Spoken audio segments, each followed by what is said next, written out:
Donc Vincent Magny, 37 ans, je viens de Genève, je suis donc directeur de l'agence Booksum Unique. On est basé à Plainpalais, on rayonne dans toute la Suisse romande avec un positionnement assez unique, c'est-à-dire qu'on est une agence totale ou intégrée avec quasi tous les métiers de la com au sein des murs.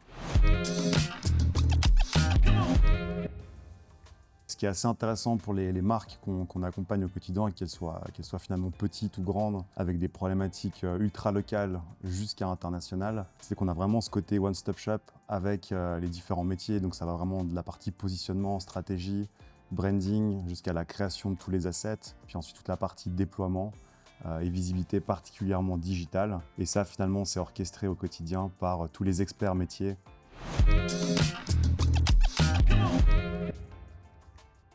Les défis, ils sont multiples. Il y a réussir finalement à se positionner dans un marché qui est assez compétitif. Et là, je pense que l'intérêt pour nous de ce positionnement très transversal est très apprécié par les marques qu'on accompagne, avec une compréhension du contexte global et surtout ensuite la possibilité d'articuler des solutions très pragmatiques. Et puis après, il y a toute l'évolution, je dirais, du contexte, que ce soit économique ou alors même, et surtout le gros sujet de l'actualité, c'est les évolutions avec l'intelligence artificielle.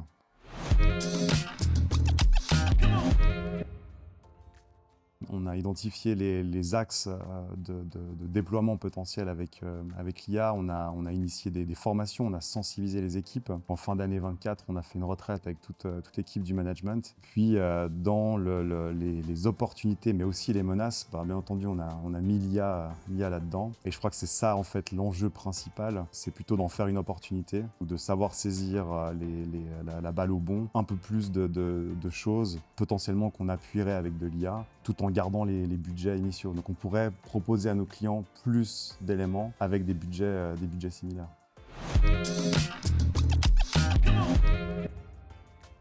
Donc l'année passée, on a fait un super projet et ce qui était assez chouette pour nous, c'est que finalement ça a rassemblé deux clients dans une stratégie commune, donc la maison Guillaume Bichet et Air France. Et donc on a eu l'occasion de déployer une campagne sur le territoire genevois avec l'idée de faire la promotion de la business class Air France. Et puis là, on a imaginé tout un écosystème vraiment à 360 degrés, donc ça représente bien ce qu'on sait faire au quotidien avec toute l'équipe et tous les experts métiers, avec un jeu un peu à la Charlie la chocolaterie, donc avec une amande princesse dorée qu'il fallait trouver dans les paquets pour gagner donc 2 billets business class. Et puis en parallèle de ça, toute une stratégie de data catching et puis de tirage au sort pour ensuite faire du remarketing.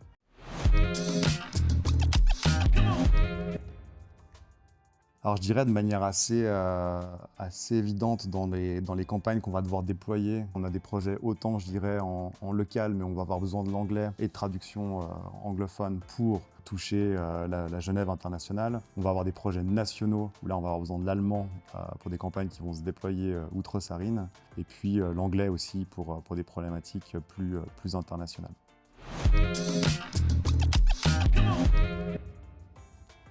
En fait, ce qui est intéressant avec l'IA, effectivement, et ça peut être vu comme un axe où on peut se passer des agences de traduction, le souci c'est qu'en fait ça ne marche pas encore très bien et il y a des subtilités que l'IA n'a absolument pas. Donc ça c'est l'intérêt et ça confirme que le besoin de passer par une agence de traduction est incontournable. C'est d'avoir cette subtilité de compréhension du contexte, de la matière aussi, si on parle de médical, d'aéronautique ou de choses très spécifiques. On a besoin d'avoir quelqu'un en face qui comprend le contexte, qui a le discours finalement qui va avec.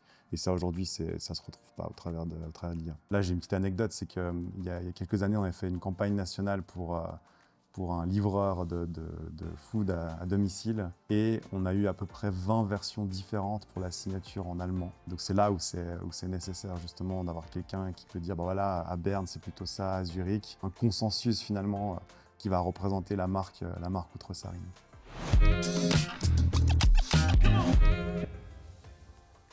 Suisse Rentlet, c'est un partenaire de longue date. Je pense que ça fait à peu près 10 ans qu'on travaille ensemble, donc je dirais qu'on a testé et éprouvé la collaboration et jamais eu de déception. Il y a une certaine proximité, je pense qu'on a les bureaux à quelques centaines de mètres ou quelques arrêts de tram. Et puis surtout la réactivité.